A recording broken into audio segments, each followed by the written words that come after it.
izstādē sagaidīt, jāsaka, savus kolēģus. Dažas saviņojoši mirklis. Un dažas vārdus gribu pateikt varbūt par izstādes ideju. Izstādes ideja ir pļava. Ar šo ideju jau nesājos no 12. gada. Pirmās skices tur ir datētas ar 12. gadu. Un kāpēc pļava? Pļava tā ir manas telpas pagarināšana. Man liekas, ka mēs cilvēki dzīvojam tādā kā saspiestā vidē. Ir dzīvoklītis, ir darba telpa, un pat ja tā ir privāta māja, visur ir žogi un ir robežas. Bet man ir ļoti vajadzīga telpa ar vērienu, ar plašumu, ar gaisu, ar vēju. Un tas ir tas, ko es satieku pļavā. Pļavās, kā es saku, dzimst manas domas, notiek mana privātā dzīve. Pļava ir manas telpas pagarinājums. Un vīra māte un vīra tēvs atgriežoties uz savu dzimto pusi Latgalē, Cirmas ezera krastu, es no viņiem iemācījos šo latvisko pietāti pret dabu, neizbraukt ar automašīnām, priecāties par katru zāles stiebriņu, par rīta rasu. Un vīra māte man Jāņos uzdāvināja šo ziedošo Jāņu pļavu mums, mūsu ģimenei.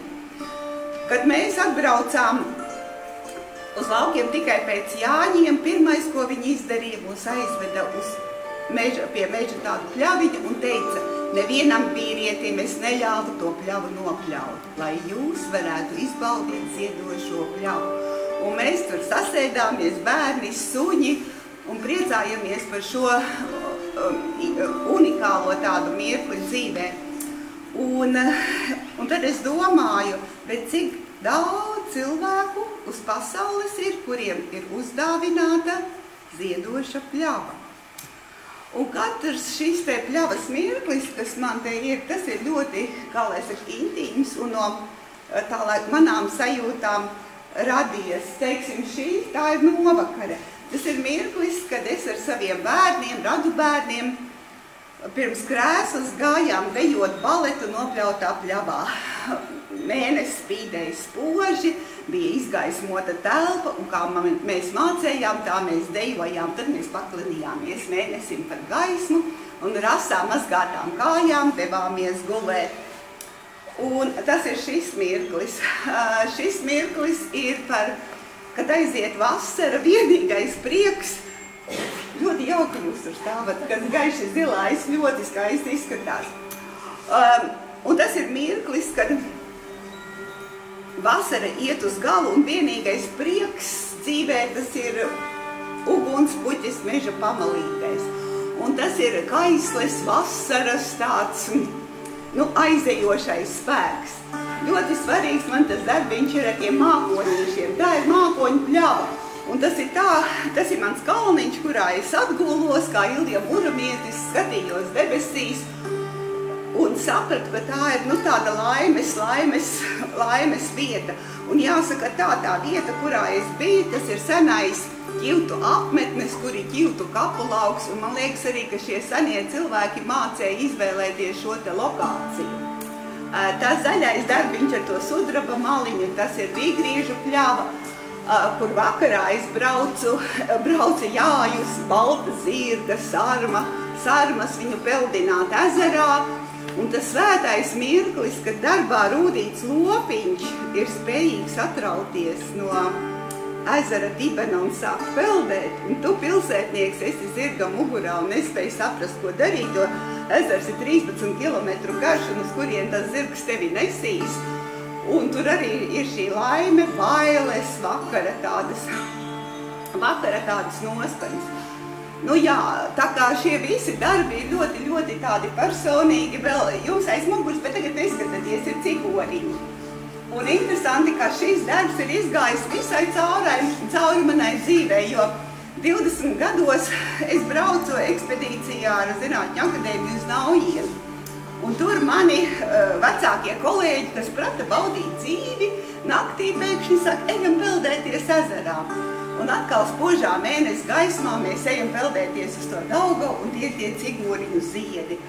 Mēnesi gaismā, tas vispār bija sirreāli, tā bija sajūta, ka tu esi kaut kādā kosmosā aizlidojis. Un es nevaru iedomāties, ka mana meita iemīlē šos cigoriņus caur mani. Un viņa ir iemīlējušos ziedus, viņas privāti mājā, viņas stāda cigoriņus. Un vienreiz ir tas, kad viņa vēl sāka iestādīt tos cigoriņus, viņa auga, vienreiz nejauši vīrs nopļāva tos cigoriņus. Nākošā gadā viņš ļoti labi zināja, kas ir cigoriņi. Un man liekas tā jocīgi, tā mana mīlestība, viņa tomēr tiek kaut kādīgi tā pārmantota. Un tas man ir tāda, jā, šī pārmantojamība. Un liekas, nekas nenotiek. Bet kaut kādīgi, jā, ja mēs dodam to mīlestību, tā tiek pārmantota. Un tad vēl par šo izstādi runājot, man gribas teikt, ka latviešiem ir dziesmu svētki, un latviešiem, ka šī izstāde ir aušanas svētki. Aušanas svētki. Un šīs divas aušanas, negribu teikt, frontes satiekās, varbūt gobelēns un segas. Segas, tas ir svītru segas. Un kas ir svītra? Tā ir abstraktās mākslas augstākā esence. Un arī šī ideja, ka segas ir tā kā pļavas ziedi, kas aiziet tālāk uz altāru. Šī ir Zatas ģeriņas ideja, jā, līdz altāru daļai. Un šī izstāde man tā liekas, ka viņa šiem te kopīgiem spēkiem, kad kā lai saka, savienojoties varbūt 5 spēlētājiem, ir iztaisīta šī ideja, pļavas ideja ir izveidota līdz tādai ļoti lielai esencei, kur arī tagad skan Ilgas Rēznieces mūzika, kas ir ļoti svarīga man liekas, šīs ekspozīcijas sastāvdaļa, jo mūzika ir rakstīta tieši šai izstādei. Austgaismiņa led saulīte, tas pirmais ir gaišumiņš. Un reizniec mēs sastrīdējāmies, ar kuriem vārdiem nobeigsim šo pasākumu. Un mēs sākām strīdēties, vai viņa ar dziesmu, vai es ar tautas dziesmu nobeigsim. Lūk, un viņas dziesma bija ļoti skaista, bet pēdējie vārdi bija tām. Dimanta stelles, sudraba stelles, dimanta nītis, tā pati audējiņa notīra zelta. Un tas ir puisis, kas brauc meklēt līgaviņu. Un kāda vērtība agrāk bija, teiksim, audējām, ja? Man bija tāda līgaviņa, un tad tur vēl tā 4 nīšu audējiņa. Tā nebija kaut kāda 2 nīšu audējiņa, tā bija 4 nīšu audējiņa. Un mana tautas dziesmiņa bija tāda, ko es Saucerītes viesas grāmatā atradu, un tā nāk no Madonas puses. Paldies devu dieviņam, man rociņas labi gāja, vakarā rozes sēju, rītā biju vainadziņu. Un to es arī novēlu visiem, lai rokas labi iet, un lai jau vakarā var iesēt rozes un no rīta vīt vainadziņu. Ja? Cik skaisti ir pateikt šis te, varbūt pietiekoši smagais, tas nav audējām, bet vispār darba process kā tāds. Un vēl atzīst par šo izstādi, par skaistumu kā tādu. Es domāju, ka jūs man piekritīsiet, ka šī izstāde nes savu skaistumu. Izstādes var būt dažādas. Un kā skaistums vai skaistums mūsdienās var uzrunāt cilvēkus, vai skaistums ir vajadzīgs. Un man liekas, ka skaistums kā koncepts, kā izstādes koncepts, arī šajā izstādē svin savu uzvaras gājienu. Jo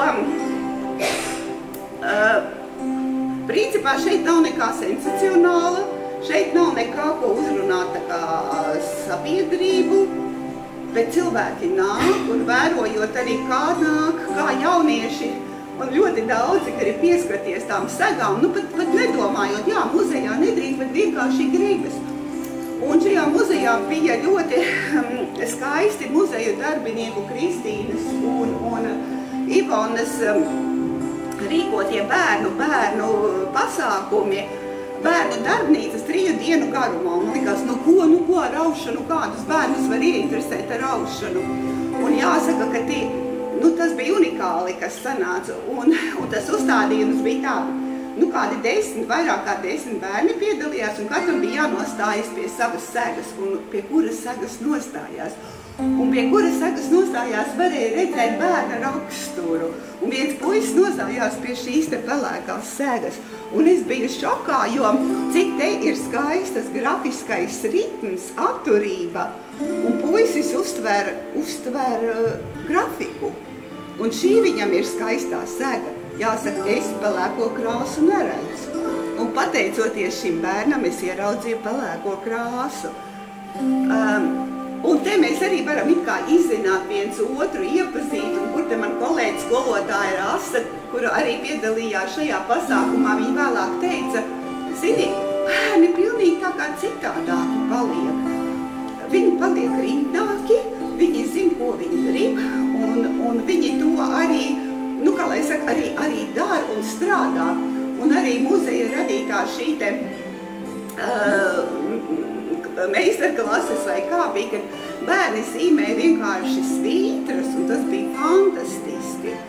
Un tad vēl bija, mēs taisījām pļavas bungulīšus, un es gribējuši arī paskatīties tur vēlāk vestibilā, ir šīs te mazie rāmīši, stellītes, kur puiši, vienkārši rāmītis, bet es uzskatu, viņš ir ļoti primitīvs, elementārs, bet bērniem sanāk rezultāts un ļoti skaisti darbi. Un tas ir tas, vai mums aušana ir vajadzīga vai nav aušana vajadzīga, bet es arī par to domāju ļoti daudz. Bet tā interese, kas veidojās jauniešos, arī ar mūsu skolas pieredzi, ka šogad mums diplomā darbu beidza divmetrīgs puisis no 9. klases, sēž stelēs, auž šallītes, un otrs blakus viņam saka, es arī gribētu aust. Ja, tas ir skolotājiem vienkārši, protams, saldējs ēdiens. Un kāpēc tā aušana? Un tieši aušana ir vajadzīga. Un ja es runāju par to, ka pieskaršanās, tas ir siltums, tā ir ļoti svarīga lieta, materialitāte kā tāda. Šī te vilnas materialitāte. Mācīt, iedvesmot un tā. Tas ir apmēram tas, ko es tā kā gribēju pateikt. Varbūt iedvesmot un varbūt mēs varam uzturēties izstādē, un pēc kāda laiciņa arī jūs varat redzēt manas stēles, bet manas ticītes, no kā veidojās šie darbi, cik precīzi, cik atbilstoši, un varbūt tā sākuma kompozīcijas ir ļoti precīzi saldu pēc skicēm, bet, teiksim, šeit jau, man ir svarīgi tā brīvā sajūšana stellēs un reizēm paskatīties pāri plecam, ieraudzīt kaut kādu dzīves galiņu un aiz skopuma ieaust viņu tur iekšā. Tas ir aiz Kristīnas, ir mans uzvārdiņš IV, jūs redzēsiet, ja, tāds košs, spīdīgs, to man bija žēl izmest ārā un es viņu tur ieaudu to dzīves galiņu. Un šī te tāda brīvā improvizācija, nebaidīšanās, es mēģinu sevī, šo nebaidīšanos. Un tiešām man ir liels prieks, ka šī te, vēl par to skaistumu runājot, ir tā, ka ļoti svarīgi, kā man liekas, skaistumu ieraudzīt sīkumā, mazajā ziediņā, ziedu formā, un priecāties par to Dieva dizainu, ko Dievs ir radījis. Un kāpēc to puķīti, viņš ir tādu ar apaļām lapiņām, kāpēc tur ir tā un tā. Un kā viņš to varēja izdomāt, tas Dieva dizains, Dieva dārza puķītes, redzēt skaistumu mazumiņā. Un varbūt visa tā mūsu dzīve arī ir, kā lai saka, varbūt ir vajadzīgi plaši lauki, Dubaji, zelta mašīnas un sudraba vannas vai vēl nezinu kas. Bet tā mūsu apkārtne ar to mazumiņš, kas nes lielu skaistumu. Paldies!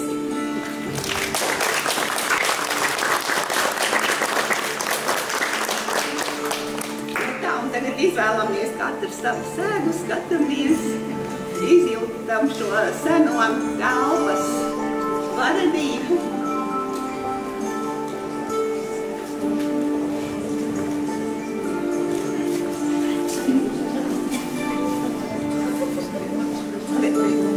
Tie kvadrāti te man jautājums, kāpēc tur ir kvadrātiņi. Un tā ir mana tāda dzīve. Jā, un tā ir mana dzīve starp pilsētu un laukiem. Man ir dubultā dzīve. Ir pilsēta, ir lauki. Es pilsētas nevaru bez laukiem, un es meklēju šo harmoniju starp pilsētu un laukiem. Nu jā. Un tas arī ir starp prātu un jūtām. Un kas dzīvē ir svarīgāks, prāts vai jūtas?